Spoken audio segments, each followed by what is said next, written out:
நான் வந்து இன்னைக்கு இந்த இந்த இவ்வளவு தூரம் எல்லாரும் சொல்றாங்கல்ல, இந்த போராட்டத்துக்கு ரொம்ப பலமா இருந்தது என்னுடைய மனைவி ஜென்னி மார்க்ஸ், என்னுடைய மகள் ஹயா மரியம். மேடைக்கு வாங்க. ஜென்னி மார்க்ஸ் அவங்க வந்து நாங்க ஒரு கம்யூனிஸ்ட் குடும்பத்தை சேர்ந்த ஒரு குடும்பத்தை சேர்ந்தவங்க. ஹயா அவங்களுக்கு இது முதல் மேடை.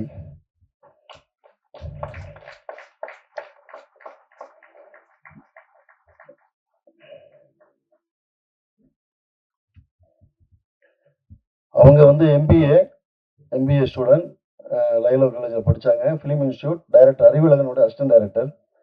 நாங்கள் ஒரு ஃபிலிம் இன்ஸ்டியூட்டில் தான் ஃபிலிம் ஃபெஸ்டிவலில் சந்தித்தோம். என்னுடைய செல்ல மகள் ஹயா மரியம்.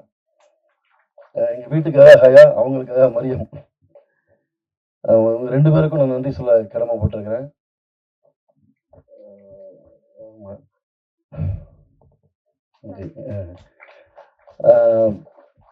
பிறகு இந்த பொண்ணை நடிக்க சொன்ன நடிக்க மாட்டேன்ட்டாங்க. இந்த படத்துல கடைசி அவரை ஹயா மரியம்ங்கிற பேர் இவங்க பேர் தான். அவங்க சொன்னாங்க என்கிட்ட, எப்படி என்னோட பர்மிஷன் இல்லாம நீங்க பேரை வைக்கலான்னு. சாரி. ஓகே. தனுஷா 2 நாளைக்கு முன்னாடி படம் பார்த்துட்டு நான் ரொம்ப பெருமைப்படுறேன்னு சொல்லும்போது அவரு சார் சந்தோஷம் அடைஞ்சதை விட நான் சந்தோஷம் அடைகிறேன். அதான் உண்மை. ஏன்னா நான் மதிக்கக்கூடிய, ஏன்னா தனுஷாங்கிறது இந்தியாவுடைய ஒரு பெருமை, இந்தியாவுடைய ஒரு சாதனை. இன்னைக்கு ஒரு இன்டர்நேஷனல் ஆக்டர். அவரு ஒரு மிகச்சிறந்த நடிகர். கமலஹாசனுக்கு பிறகு தன்னை உடலாலும் மனதாலும் வருத்தி கொண்டு ஒவ்வொரு படத்துக்கும் புதுசா நடிக்கக்கூடிய, புதுசா உழைப்பு போடக்கூடிய ஒருத்தர். சாரோடைய நடிப்பை பார்த்து அவர் சொல்றாரு. அவர் மட்டும் இல்ல, ட்விட்டர்ல கூட போட்டிருந்தாரு, எல்லாரும் படிச்சிருப்பீங்க. நடிச்சிருக்கக்கூடிய எல்லா நடிகர்களுக்கும் அபரிதமாக நடிச்சிருக்கக்கூடிய எல்லாருக்குமே வாழ்த்துக்கள் போட்டிருந்தாரு. அதுதான் தனுஷாருடைய பெருந்தன்மை. தனுஷாருக்கும் இந்த மேடையில நான் நன்றி சொல்லிக்கிறேன். வந்து சார், உங்களுடைய குடும்பத்தாரு மேடம் அவங்கெல்லாம் வந்து ஒவ்வொரு முறையும் மேடம்கிட்ட பேசும்போது எங்க அம்மாட்ட பேசுற மாதிரி இருக்கும். அவங்க வந்து அவ்வளவு தன்மையா, அவ்வளவு வந்து கன்சர்னா பேசுவாங்க. ரொம்ப சந்தோஷப்பட்டு இது அவங்க பேசினாங்க. ரொம்ப நன்றி. 100 ஆண்டு கால தமிழ் சினிமா வரலாற்றில் சொல்ல வேண்டிய காலத்தில் சொல்லப்பட வேண்டியவர்களின் கதையை, அந்த மக்களின் மொழியையும் பிரிவு வழியையும் சடங்கு சம்பிரதாயங்களையும் தொழுகை, பயணம், காதல், துரோகம் என்று இதுவரை சொல்ல தயங்கிய இஸ்லாமிய மக்களின் வாழ்வியலை காலம் காலமாக இனி கொண்டாடும் படமாக கொடுத்த இயக்குனர் ஹபிபி மீரான் கதிரவன் அவர்களை பேச அழைக்கிறோம்.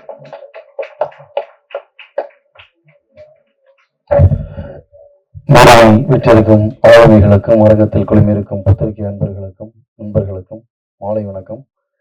எல்லாரும் கண்ணிலையும் பசி மயக்கம் தெரியுது.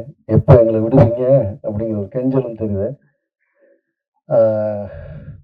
ரொம்ப ரொம்ப நெகிழ்வான ஒரு மேடை. ஏன்னா கடலில் எத்தனை புயல்களை சந்தித்தாய், கடலில் எத்தனை திமிங்கலங்களை சந்தித்தாய், கடலில் எத்தனை சூறாவளியை சந்தித்தாய் என்பது முக்கியமில்லை. கப்பலை கரையில் கொண்டு வந்து சேர்த்தாயா என்பதே வரலாறு. நாங்கள் கப்பலை கொண்டு வந்து சேர்த்திருக்கிறோம். கலங்கரை விளக்கமாக நீங்கள் இருந்திருக்கிறீர்கள். உங்கள் மீது கொண்டிருந்த நம்பிக்கை ஒரு ஒளியாக எங்களை வழிநடத்திருக்கிறது.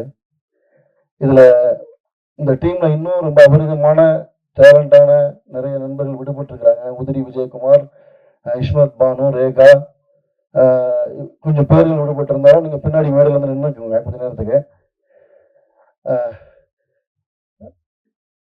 110 வருடமான அந்த சினிமாவில் இது என்னோட முதல் படமா இருக்கணும்னு விரும்பினேன். இது எனக்கு இந்த மேடை வந்து பிரசாத் மேடை பழசு. ஆனா இந்த உணர்வு வந்து புதுசா இருக்கு. வந்து ஏன்னா என் வாழ்க்கையில 20 வருஷத்துல நான் நன்றி நவில்கள் விழாவை முதல்ல பார்க்கிறேன். வந்து என்னுடைய வாழ்க்கையில என்னோட கைகளை பிடித்துக் கொண்டு இப்படி ஒரு படம் செய்து விட்டீர்கள் என்று கண்ணீர் மல்க என்னை ஆற தழுவி கொண்டு தேம்பி தேம்பி அழுவும் ரசிகர்களை முதலில் பார்க்கிறேன். உங்களுக்கு என்ன செய்ய வேண்டும் நீங்கள் சொல்லுங்கள், நாங்கள் உங்கள் பின்னால் இருக்கிறோம் என்று ஒரு பெரிய கூட்டம், ஒரு நம்பிக்கை வார்த்தை சொல்லுகிற கூட்டத்தை நான் இப்போது முதலில் பார்க்கிறேன். கஸ்தூரி ராஜா இன்னும் ஒரு பழம்பெரும் அனுபவம் கொண்ட ஒருவர். என்னை குரு என்று சொல்ல எனக்கு கொஞ்சம் கூசத்தான் செய்து கேட்கும் போது, ஆனால் அது எனக்கு முதல் முறையாக இருக்கிறது. நிறைய பேருக்கு நன்றி சொல்லணும். முதல்ல வந்து நான் வந்து சினிமாவை இப்போ யூடியூப்பை பார்த்தா தெரியும். 2 துப்பாக்கி கொடுத்தா என்னை 4 முறை சுட்டுறதுக்கு ஒரு குரூப் தெரிஞ்சுக்கிட்டு இருக்குது. சினிமா ஹராமா இல்லையான்னு. அப்படியான சூழல்ல இருந்து நான் சினிமாவுக்கு வருவதற்கு என்னை அனுமதித்த என்னுடைய அம்மா நல்ல மீராள். அம்மாவுடைய பேர் தான் நான் மீரா வச்சிருக்கிறேன். என்னுடைய அம்மா நல்ல மீரா, என்னுடைய தந்தை ஆசிரியர் அப்துல் ஹமீத், என்னுடைய சகோதரர்கள் முகமது மைதீன், அபுல் ஹுசைன். நானும் என் தம்பியும் ட்வின்ஸ். என்னோட பேர் அபுல் ஹசன், அவர் அபுல் ஹுசைன். என்னுடைய கடைக்குட்டி தம்பி சையத் அலி பாஷா, என்னுடைய அக்காக்கள் ஜன்னத்து சபுரால், பீமால் பேகம். இந்த குடும்பத்துக்கு முதல்க நன்றி. பிறகு சென்னையில் நான் வந்து இன்னைக்கு இந்த இவ்வளவு தூரம் எல்லாரும் சொல்றாங்கல்ல, இந்த போராட்டத்துக்கு ரொம்ப பலமா இருந்தது என்னுடைய மனைவி ஜென்னி மார்க்ஸ், என்னுடைய மகள் ஹயா மரியம். மேடைக்கு வாங்க.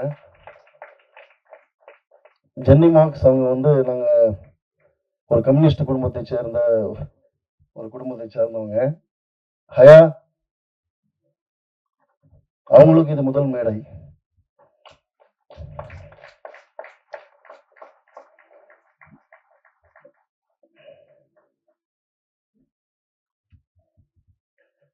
அவங்க வந்து எம்பிஏ ஸ்டூடெண்ட், லைலோ காலேஜில் படித்தாங்க. ஃபிலிம் இன்ஸ்டியூட் டைரக்டர் அறிவுலகனோட அசிஸ்டன்ட் டைரக்டர். நாங்கள் ஒரு ஃபிலிம் இன்ஸ்டியூட்டில் தான் ஃபிலிம் ஃபெஸ்டிவலில் சந்தித்தோம். என்னுடைய செல்ல மகள் ஹயா மரியம். எங்கள் வீட்டுக்காக ஹயா, அவங்களுக்காக மரியம். அவங்க 2 பேருக்கும் நான் நன்றி சொல்ல கடமைப்பட்டிருக்கிறேன்.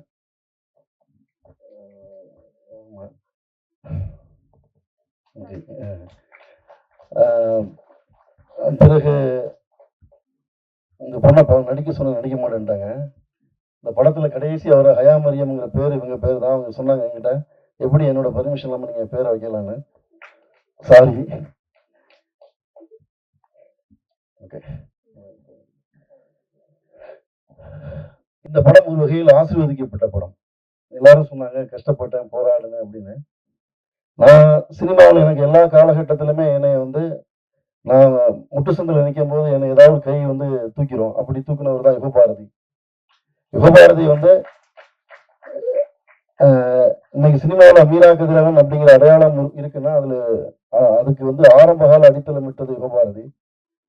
யுகபாரதி வந்து அவங்க அம்மா ஆக்கி போட்ட சோத்துல எத்தனையோ நாட்கள் நாங்கள் பசியாறி இருக்கிறோம். அவங்க அப்பா வந்து கம்யூனிஸ்ட். அவரு அப்படிதான் ராஜமுருகன், அவங்க அண்ணன் சரவணன், குரு, அங்கிருந்து நிறைய நண்பர்கள் உருவானாங்க. இப்போ இந்த படத்துல கூட வந்து யுகபாரதி வந்து ரொம்ப ஸ்பெஷலா வந்து எப்படியுமே ஒரு அம்மா வந்து தன் பிள்ளைக்கு, செல்லமான பிள்ளைக்கு 2 துண்டு கறி துண்டு எக்ஸ்ட்ரா வைப்பாங்கல்ல ஒளிஞ்சிருந்து, அது மாதிரி ரொம்ப ஸ்பெஷலான பாடல் எனக்கு எழுதி கொடுத்தாரு யுகபாரதிக்கு. அப்புறம் மேடையில் இருக்கக்கூடிய எல்லா நடிகர்களுக்கும் தனித்தனியா பேர் சொல்ல நேரம் இல்லை, யாரும் கோச்சிக்காதீங்க. ரேகா, இஸ்மத், தனஸ்ரீ, ஈஷா, அனு, எல்லாருக்குமே, Karthik Netha, editor, Appunni Sajan, Rizwana costume designer. இந்த படத்துடைய காஸ்டியூம் எல்லாருமே பாராட்டினாங்க. அவங்க தான் மலர்.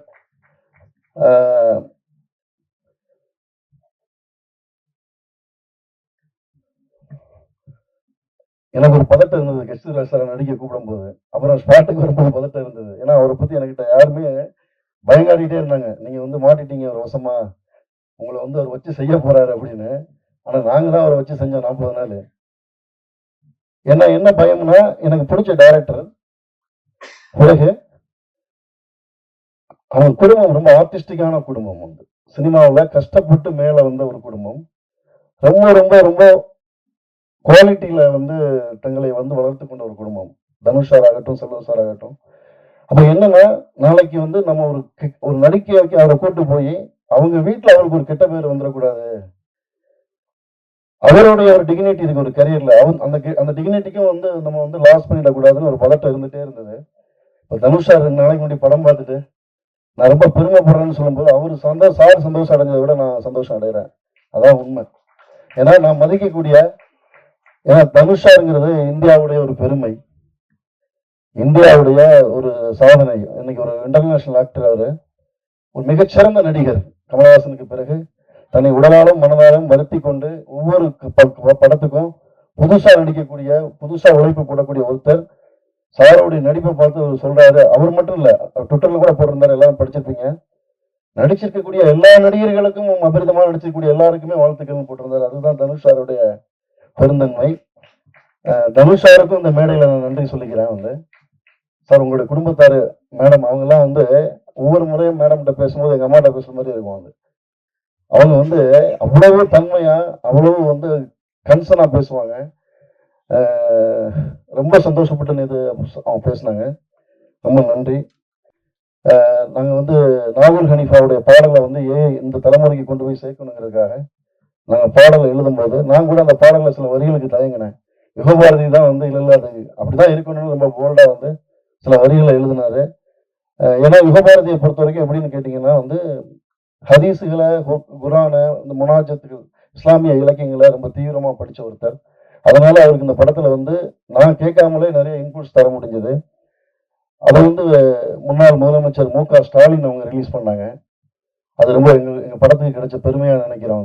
இந்த நேரத்துல மு.க. ஸ்டாலின் மற்றும் திமுகவை சேர்ந்த அத்தனை அமைச்சர்களுக்கும் நன்றி.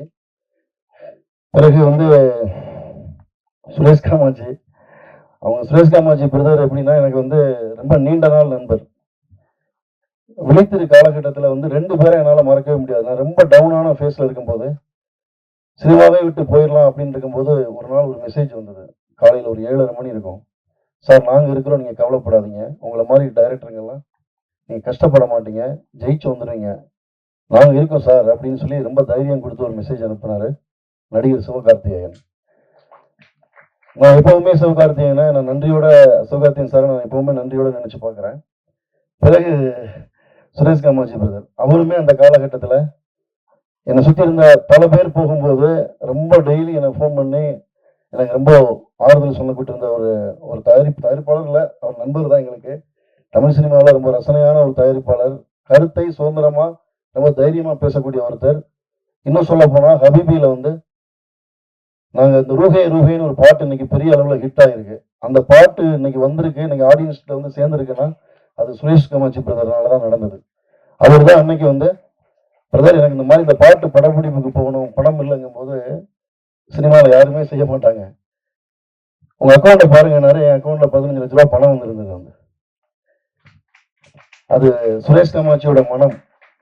ஸோ இப்படி பல நேரங்கள்ல அந்த படம் சரியானவர்களை தேர்வு செஞ்சுட்டே இருந்தது. அப்புறம் நம்ம நடிகர் இயக்குனர் தமிழ் போயிட்டாருன்னு நினைக்கிறேன். தமிழ் அவங்க டீமுக்கே நாங்கள் ரொம்ப ஸ்பெஷலாக நன்றி சொல்லணும். ஏன்னா ஒரு இஸ்லாமிய சினிமா சாத்தியமா, அது கமர்ஷியலா ஒர்க் ஆகுமா, இஸ்லாமியர்களுக்காக பேசக்கூடிய ஒரு சினிமா ஒர்க் ஆகுமாங்கும் போது நாங்கள் ரெடியாகி ரிலீஸ்க்கு பிஸ்னஸ்க்கு ரெடியாக இருக்கும்போது சிறை ஹிட் ஆயிருந்தது எங்களுக்கு பெரிய நம்பிக்கையாக மாறுச்சு. இன்னைக்கு ஹபீபி தியேட்டருக்கு வந்திருக்குன்னா அது சிறை டீமோடைய எஃபோர்ட்டும் ரொம்ப முக்கியமான ஒரு காரணம். அது தமிழ் அவங்களுக்கும், டைரக்டர் சுரேஷ் ராஜகுமாரிக்கும், ப்ரொடியூசர் லலித் சாருக்கும், அது நடிச்ச அந்த டீம்ல இருந்த எல்லாருக்குமே இந்த நேரத்தில் எங்க டீம் நன்றி கடன் பட்டிருக்கிறோம். கசாலியனன், சாகுல் சார், மஷூக், மதியெல்லாம் பார்த்தீங்கன்னா ரொம்ப முக்கியமான ராம் சாரோட அசிஸ்டன்ட் அவரு. ஆக்சுவலி எடிட்டிங்ல நாங்கள் நிறைய டைம் எடுத்துக்கிட்டோம் அந்த படத்துக்கு. ஏன்னா ஒரு 45 வருஷ கால வாழ்க்கையை சொல்லணும். ஆனால் டைம் 2 மணி நேரம் 10 நிமிஷத்துல சொல்லணும். கிட்டத்தட்ட மதி அவர் வீட்டுக்கே ஒரு 20 நாளைக்கு அப்புறம் தான் போவார். அவங்க மனைவி தேடி வந்துடுவாங்க எடிட்டிங்க்கு. ஸோ அந்த மாதிரியான ஒரு திறமையான ஒரு பையன், அவருக்கு ஒரு பெரிய எதிர்காலம் இருக்கு.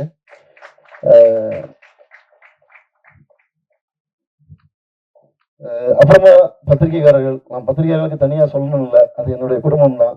அவள் பேர் தமிழரசியில ஒரு ப்ராமிசிங் ஃபிலிம் மேக்கர் அப்படின்னு சொன்னதுல இருந்து தமிழ்ல சத்யஜித் ரே, பிமல் ராய், அரவிந்தனின் வரிசையில் வைத்து கொண்டாடப்பட வேண்டிய இயக்குனர்னு சொல்லி தமிழ் சினிமாவில் எனக்கு நிரந்தரமான ஒரு பேரையும் ஒரு மரியாதையான இடத்தையும் உருவாக்கி கொடுத்ததுல பத்திரிகை நண்பர்கள் உங்க எல்லாருக்குமே ஒரு பெரிய இடம் இருக்கு. எப்பவுமே நான் அதை என்னுடைய மனசின் அடியாளத்திலிருந்து இந்த நன்றியோட நினைச்சு பார்க்கக்கூடிய ஒண்ணு. ரொம்ப முக்கியமா இந்த படத்துல சொல்லணுங்கிறது யாருன்னா ராம் நானும் ஒரே காலகட்டத்தில் உதவி இயக்குநர்களா ஒர்க் பண்ணோம். உங்களுக்கெல்லாம் ராம், எனக்கு ஒரு சுப்பு. ஹபீபி பல பேர் எனக்கு திருப்பி கொண்டு வந்துச்சு, அதுல என்னோட சுப்புவையும் கொண்டு வந்துச்சு. ஸோ அந்த வகையில சுப்பு ராம் இந்த படம் அவர் பறந்து போய் எடிட்டிங்ல இருந்தாரு. அப்ப நான் ஒரு நாள் ஃபோன் பண்ணி நீங்க படம் பார்க்கணும்னு கேட்டேன். அவர் படம் பார்த்த உடனே வந்து சுரேஷ் கமாச்சி பிரதருக்கு சொன்னாரு, அந்த சொல்லுவாங்கல்ல, அது ஒரு ஃபேமஸான ஒரு வார்த்தை இருக்கு, சூஃபியோட ஒரு வார்த்தை. பொரிச்ச அதாவது ஒரு மீன் அடுப்புல பொரிஞ்சிட்டு இருக்கும்போது அவரோட கை தொட்ட உடனே அது திரும்பவும் தண்ணிக்குள்ள தாவி திரும்பிருச்சுன்னு சொல்லுவாங்க. வந்து தூதரான கீதர் பொரித்த மீன் ஒன்றை தொட்டதும் அது மீண்டும் தாவி திரும்பியது நீருக்குள் அப்படிங்கிறது அந்த கவிதை வரி. அது கிட்டத்தட்ட ராமுக்கு ரொம்ப பொருந்தும். ஏன்னா நாங்க வந்து அடுப்புல புரிஞ்சுக்கிட்டு இருக்க மாதிரி தான் புரிஞ்சுக்கிட்டு இருந்தோம். ராம் இந்த படத்தை வந்து தோல்ல தூக்கி சுமந்த பிறகுதான் இந்த படத்துல உண்மையான வெளிச்சம் முதல்ல விழுந்தது. ராம், நீங்க எங்க இருந்தாலும் உங்களை பார்த்து இந்த நேரத்துல எங்க டீம் எல்லாருமே உங்களுக்கு வாழ்நாள் முழுக்க நாங்க கடமைப்பட்டிருக்கிறோம். வந்து ஏன்னா ராமை பொறுத்த வரைக்கும் அது ஒரு எனக்குன்னு செய்யறது இல்லை, நண்பர்களுக்குன்னு செய்யறது இல்லை. ராம் உங்க எல்லாருக்குமே தெரியும், எல்லா நல்ல படங்கள் எது வந்தாலும் அவர் அந்த படத்தை தூக்கி சுமக்கக்கூடிய, அவர் தன்னை வந்து ஒரு மூமெண்டா தமிழ் சினிமாவுக்குள்ள இயங்கி கேட்டக்கூடிய ஒரு பெரிய இயக்கமான ஒரு ஆளு. பிறகு வந்து ஒரு பையன் எங்கிட்ட அசிஸ்டன்ட் டைரக்டரா ஒர்க் பண்ண வந்தான். ஒரு நாள் எல்லாரும் ஆஃபீஸ் விட்டு போன பிறகு நான் ரொம்ப நேரமா ஃபோன்ல பேசிக்கிட்டு இருக்கும்போது அவன் ரொம்ப நேரமா நான் ஃபோன் பேசி முடிக்கிறதுக்காக வெயிட் பண்ணிட்டே இருந்தான். சார் உங்ககிட்ட பேசணும் அப்படின்னு சொன்னாப்புல. என்ன விஷயம் பேசணும்ப்பான்னு. இல்லை சார், நீங்க உயிர்மையில் எழுதின கட்டுரையை படிச்சிருக்கிறேன் அப்படின்னு. ஒரு லாஸ்ட் ஸ்டாண்டா வந்து பையன் ஒரு உயிர்மையில் எழுதின கட்டுரையை படிச்சிருக்காங்க. எனக்கு சீரியஸா அந்த பையன் மேல பார்க்க ஆரம்பிச்சேன். அப்புறம் என்னோட எல்லா கதைகளையும் படிச்சிருக்கேன், அப்புறம் நிறைய புத்தகங்கள் படிச்சிருக்கேன். அப்புறம் நான் அந்த பையன் மேல எனக்கு பெரிய மரியாதையே உருவாச்சு. ஏன்னா நிறைய வந்து அவன் எங்கிட்ட வேலை பார்த்தாலுமே என்ன பண்ணுவான்னா ராமோடைய அசிஸ்டண்டா தான் இருப்பான். வந்து எல்லாரும் எங்க காலர் டியூன் வச்சா ராமோட காலர் டியூன் வச்சிருப்பான். அந்த ராமுடைய அசிஸ்டண்டாவும் என்னுடைய அசிஸ்டண்டாவும் வெற்றிமாறனுடைய அசிஸ்டண்டாவும் ஒர்க் பண்ண ராமு சங்கு மேலவா ராமசங்கு வந்து முதல்ல எங்கிட்ட அசிஸ்டண்டா ஒர்க் பண்ணா. ராமஸ் வந்து எங்க வீட்டுல உள்ள ஒரு பையன். வந்து பறந்து போகும் டைம்ல ராம் சாருக்கு வந்து கருப்புசாமி சார் ஃப்ரெண்டு. அவங்களுக்கு பறந்து போக்கு ராம் சார் கருப்புசாமியை கிஃப்டா பண்ணது ராமசங்கு தான். எனக்கும் அதே கருப்புசாமி சார் அவர் கிஃப்டா பண்ணது ராமசங்கு தான். வந்தது ஒரு வகையில சொல்ல போனா, நான் சொன்னேன் இல்லையா, இந்த படத்துல கஸ்தூரிராஜ சாரா வீடா வந்தது வந்து ஒரு ஆய்க்குடியில ஒரு அக்ரஹாரத்துல ஒரு ஐயங்கார் கொடுத்த வீடு. அது நீங்க படத்துல வீடு. கஸ்தூரி ராஜா சார் வந்து யூசுஃபா நடிக்கிறாரு, கருப்புசாமி வந்து ஹபீபிய தியேட்டருக்கு கொண்டு வராரு. பாருங்க இந்த படத்துல எவ்வளவு நல்லிணக்கம் இருக்கும் பாருங்களேன். இதை விட இந்த படத்துக்கு பெரிய உதாரணம் என்ன இருந்துட முடியும். வந்து ஸோ கருஷன் சார் தான் வந்து இந்த படம் பார்க்கிறாரு. பார்த்த அன்னைக்கே நம்ம ராகுல் சாருக்கு சொல்றாரு, ரோமியோ பிக்சர்ஸ் ராகுல் சாருக்கு சொல்றாரு. ராகுல் சாரும் படம் பார்த்துட்டு பெரிய வெற்றி அடைந்த படம், தமிழ் சினிமாவில் மிக முக்கியமான ஒரு படத்தை பேரை சொல்லி, எனக்கு இந்த படம் இந்த மாதிரி நம்பர்ஸ்ல இந்த படம் கலெக்ட் பண்ணோம், நாங்க வந்து இந்த படத்தை இதை எடுக்கிறோம் அப்படின்னு சொல்லி அவர் எடுத்தாரு. இன்னைக்கு அந்த படம் அதை நோக்கி நகர்ந்துகிட்டு இருக்குங்கும் போது அது நாங்கள் கருப்சாமி சார் உங்க எல்லாரும் எங்க டீம் நீங்களே எங்க டீம் தான். உங்க எப்பவுமே நாங்கள் எங்கள் வாழ்நாள் முழுக்க நான் உங்களுக்கு நன்றி கடன் பட்டிருக்கிறேன். ரொம்ப நன்றி சார். நிறைய இருக்கு இதுல வந்து சொல்ல போனா வந்து நிறைய ரிவ்யூவர்ஸ் சார் கூட சொன்னாரு, எல்லாத்தையுமே நெகட்டிவா சொல்றவர் வந்து பாசிட்டிவா சொன்னாரு. ஏன்னா படம் எடுத்தாச்சு. ஒரு தமிழ் சினிமாவில் ஒரு முஸ்லீம் சினிமாவை எழுத முடியுமா, எழுதுனா வந்து அதை எடுக்க முடியுமா, எடுத்தா அதை வந்து வியாபாரிகள்கிட்ட கொண்டு வர முடியுமா, வியாபாரத்துல கொண்டு வந்தா அது மக்கள்கிட்ட கொண்டு போய் சேர்க்க முடியுமா, மக்கள்கிட்ட சேர்த்தாலும் அது முஸ்லீம் பார்ப்பாங்களா, இப்படின்னு நிறைய கேள்விகள் இருந்துச்சு. அந்த எல்லா கேள்விகளுக்கும் மக்கள் ஒரே பதில் கொடுத்துருக்காங்க, வெற்றி. எல்லா இடங்கள்லயுமே வந்து இன்னைக்கு நாங்க போற இடங்கள்ல நிறைய தியேட்டர் விசிட் பண்ணும்போது நிறைய கூட்டங்கள் வர்றாங்க. அதுல குறிப்பா வந்து பாத்தீங்கன்னா முஸ்லிம்ஸ் நான் முஸ்லிம்ஸ் ரெண்டு பேருமே வர்றாங்க. முஸ்லிம்ஸ்ல வந்து நிறைய பெண்கள் கஸ்தூரிராஜ் சாரோட கையை பிடிச்சிட்டுலாம் எங்க வாப்பா மாதிரி இருக்கீங்க, எங்க அப்பா மாதிரி இருக்கீங்கன்னு எவ்வளவோ பேர் சொல்றாங்க. அதனால இந்த சில பேர் வந்து சுரேஷ் கமாச்சி பிரதர் சொன்ன மாதிரி சினிமா ஹராமா இல்லையா அப்படின்லாம் பெரிய விவாதம் போயிட்டு இருக்கு. அது எப்படின்னா சென்னை குடிநீருக்கு இக்கு வருமா வராதான்னு கேட்குற மாதிரி, முதல்ல குடிநீர் வரட்டும். அது மாதிரி சினிமாவில் 110 வருஷத்துல வந்து இஸ்லாமிய வாழ்க்கை வரல.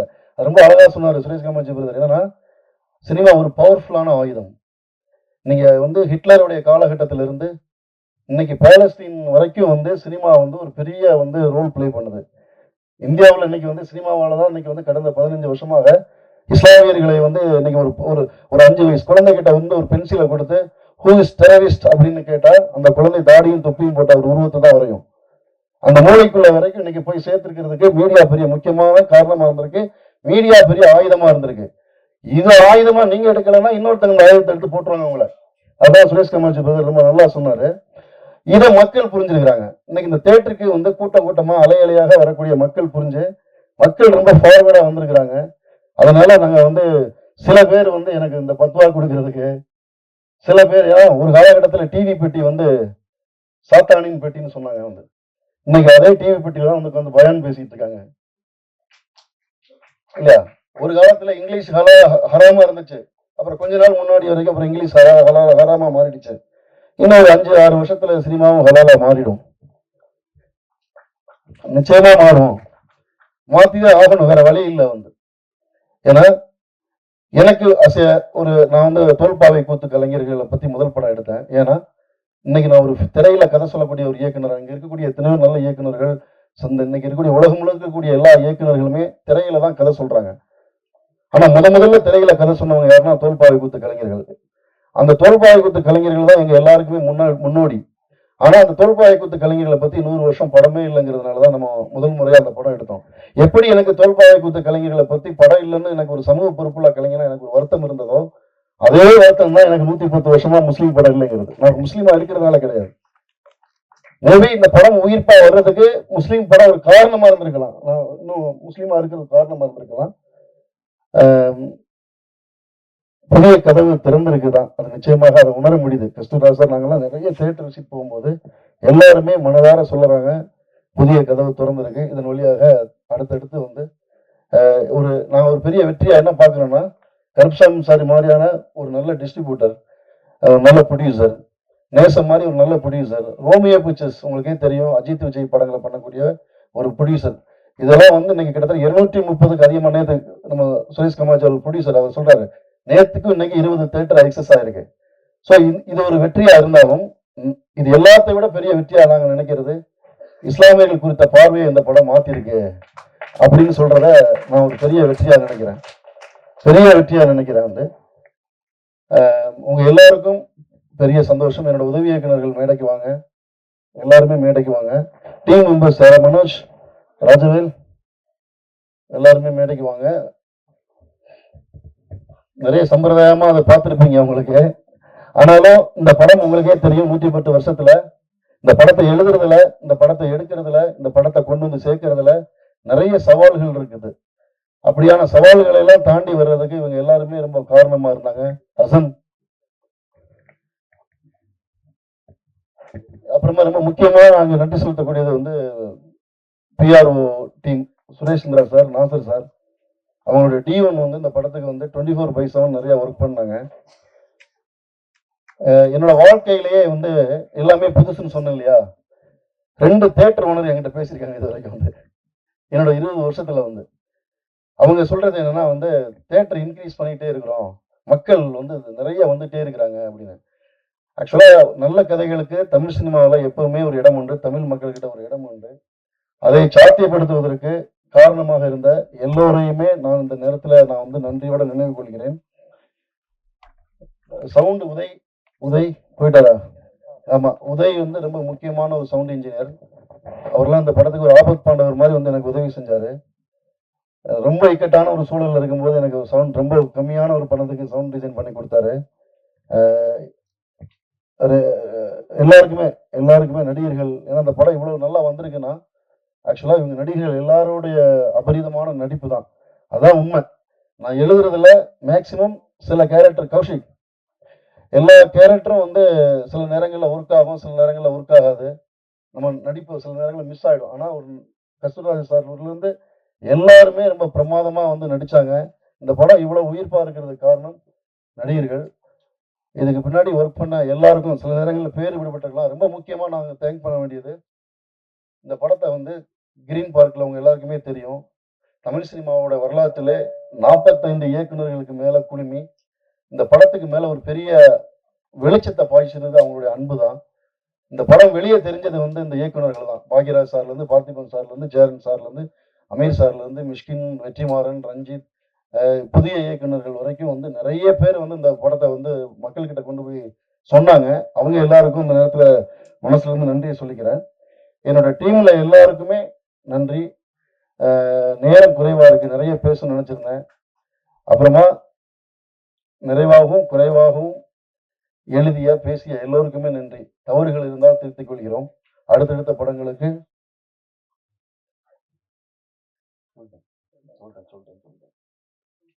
அப்புறம் தினமலர் கவிதா, ஆமா ஆமா ஆமா, உங்களை சொல்லலாம் அந்த விழா நிறைவடையாது. நம்ம ரொம்ப சிறப்பான முறையில் தொகுத்துறீங்க. ஆமா, அப்புறம் இந்த படம் இந்த படத்துடைய விதை எங்க இருந்து ஆரம்பிச்சதுன்னு யுகபாரதி நண்பர் நல்லா சொன்னாரு. எனக்கு 20 வருடமாக கனவா இருந்தது அது. அந்த கனவை சாத்தியப்படுத்துவதற்கு என்னுடன் துணை நின்ற என்னுடைய ஆருயிர் நண்பர் VS முகமது அமீன். நிறைய பேர் இப்ப டைரக்டர் அமீர் சார் கூட கேட்டாரு, இவ்வளவு ரியல் லொகேஷன் ஸ்கூல்ல பள்ளிவாசல்லாம் பள்ளிவாசல், அடக்கஸ்தலம்னா அடக்கஸ்தலம், எப்படி இவ்வளவு ரியல் லொகேஷன்ஸ்குள்ள ஷூட் பண்ண முடிஞ்சது அப்படின்னு கேட்டாரு. அதை சாத்தியப்படுத்தி கொடுத்தது அமீனும் அவருடைய உறவினர்களும் அந்த குடும்பத்தாரும் அந்த கடையாளர் ஊரே இருந்து இந்த படத்தை சாத்தியப்படுத்தி கொடுத்தாங்க. சில நேரங்கள்ல நம்ம ஒரு படம் முடிக்கும் போது ஒரு சில பேரோட தான் நம்ம திரும்ப ஒர்க் பண்ணணும்னு தோணும். ஆனா இந்த டீமோட திரும்ப அப்படியே ஒர்க் பண்ணணுங்கிற நம்பிக்கையையும் சந்தோஷத்தையும் இந்த கொடுத்த டீம் இது. நீங்க எல்லாரும் எப்பவும் கூட இருக்கணும். கஸ்தூரா சார், நான் உங்களை பத்தி நிறைய பேசணும்னு நினைச்சிருந்தேன், நிறைய பேசணும். ஏன்னா அவர் சார் ஒரு விஷயம்தான் நான் எல்லா இடங்களையும் சொல்ற மாதிரி, என்னன்னா அவர் ஒரு பெரிய டைரக்டர். நான் அவருக்கு முன்னாடி ஒண்ணுமே கிடையாது. ஆக்சுவலா அவர் மானிட்டர்ல அவர் எத்தனை நடிகர்களை மானிட்டர்ல பார்த்திருப்பாரு, எத்தனை நடிகர்களுக்கு கரெக்ஷன் சொல்லியிருப்பாரு. சிவாஜி கணேசன் வரைக்கும் அவர் நடிக்க வச்சிருக்காரு. ஆனா ஒரு நாள் கூட அவர் மானிட்டரை பார்த்ததே கிடையாது. இந்த மேடை வழியாக நான் தமிழ் சினிமாவுக்கு இருக்கிற அத்தனை இயக்குநர்களுக்கு சொல்றேன், கம்ப்ளீட்டா நீங்க ஒரு டைரக்டரோட ஆக்டர் உங்களுக்கு வேணும்னா நீங்க நாளைக்கே கஸ்தூரிராஜ் சாரை கமிட் பண்ணிடுங்க. ஏன்னா சில பேர் எனக்கு பயங்காட்டின மாதிரி உங்களுக்கும் பயங்காட்டுவாங்க. அவர் அப்படி இல்லை, அவர் ஒரு குழந்தை. ஆமா ஆமா, இல்ல ராஜ்மோகன் ஆல்ரெடி சொல்லிட்டாருன்னு நினைக்கிறேன். அதனால என்னன்னா கஸ்தூரிராஜ் சார் நினைச்சிருந்தா தன்னோட அதிகாரத்தை எங்க டீம், நாங்களாம் ரொம்ப சின்ன டீம், எல்லாருமே எங்க மேல அந்த அதிகாரத்தை காட்டியிருக்க முடியும். ஆனா அவர் அப்படி இல்லை. ரொம்ப கஷ்டப்பட்டு தன்னை உடலை வருத்தி மனசை வருத்தி தான் அவர் இந்த ஷூட்டிங் ஸ்பாட்ல இருந்தாரு. அவர் வந்த பிறகுதான் ஹபிபியாவே மாறிச்சு. எங்களுடைய முதல் ஹபிபியே கஸ்தூரிராஜா சார் தான். ஈஷாவை பொறுத்த வரைக்கும் என்னோட நண்பர் தான் அவரை கூட்டு அறிமுகப்படுத்தார். நண்பருடைய மருமகன் தான் அவரு. நான் ஒரு வாக்கு கொடுத்தேன், தமிழ் சினிமாவில் ஒரு நல்ல இடத்துல கொண்டு அந்த ஹீரோவா 4 பேர் நல்லா சொல்ற மாதிரி ஒரு ஹீரோவா கொண்டு நிப்பாட்டிட்டேன்னு அந்த வார்த்தையை நான் சொல்லுவேன். அந்த வார்த்தையை நான் காப்பாத்திருக்கேன்னு நினைக்கிறேன். பொதுவாக கொடுத்த வார்த்தையை காப்பாத்தன்னு நினைக்கிற ஆள் நான் அந்த வகையில ஈஷாவுக்கு நான் அந்த வார்த்தையை காப்பாத்திட்டேன்னு நினைக்கிறேன். இவ்வளவு நேரம் பொறுமையா இருந்தவங்க எல்லாருக்கும், நீங்க கேமரா ஆஃப் பண்ணிட்டீங்க தெரியும் எனக்கு, இருந்தாலும் நான் பேசிதான் ஆகணும். இரட்டை குழந்தைகள் பிறந்த திரைக்கதைகள் என்னதான் செய்வது, ஒன்றும் பண்ண முடியாது. எல்லாருக்கும் நன்றி. நீங்க எல்லாருமே என்னோட அண்ணன்கள் தான். பர்சனலா இங்க இருக்க எல்லாருமே என்னை ஒரு தம்பி மாதிரி தான் நினைச்சு எப்பவுமே ஃபோன் பண்ணி பேசுவாங்க. தோழர்கள், நண்பர்கள் எல்லாருமே நீண்ட கால வருடங்களாக பார்க்கக்கூடிய முகங்கள். உங்க எல்லாருக்கும் இந்த படத்துடைய இன்னொரு வெற்றி விழாவும் இருக்கு. ஸ்பெஷலா உங்க எல்லாரோடையும் உரையாடுறேன். எல்லோருக்கும் நன்றி. ஃபரிதா, இவங்க கஸ்தூரிராஜா சாரை நாங்க முஸ்லீமா மாத்தணும்ல, ஃபரிதாவை நாங்க முப்படாதியா மாத்திட்டோம். மயில்வாகனோட மனைவியா நடிச்சவங்க இவங்க ஃபரிதா. இவங்க சூப்பர் சிங்கரோடைய மிக முக்கியமான ஒரு சிங்கர். நிறைய முக்கியமான பாடல்கள்லாம் பாடியிருக்கிறாங்க. ஃபரிதா முப்படாதையாகவும் கஸ்தூரிராஜா யூசுஃபாகவும் மாறியதுதான் ஹபிபியின் அழகு. அதுதான் இந்த நிலத்தின் அழகு. அதுதான் இங்க இருக்கக்கூடிய மக்களின் அன்பின் அழகு. எல்லோருக்கும் நன்றி.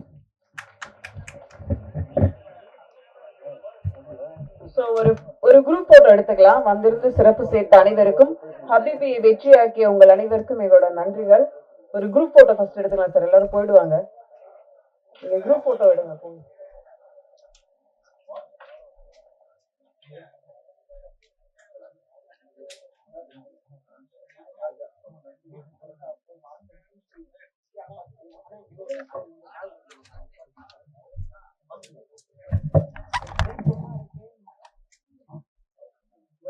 போட்டோ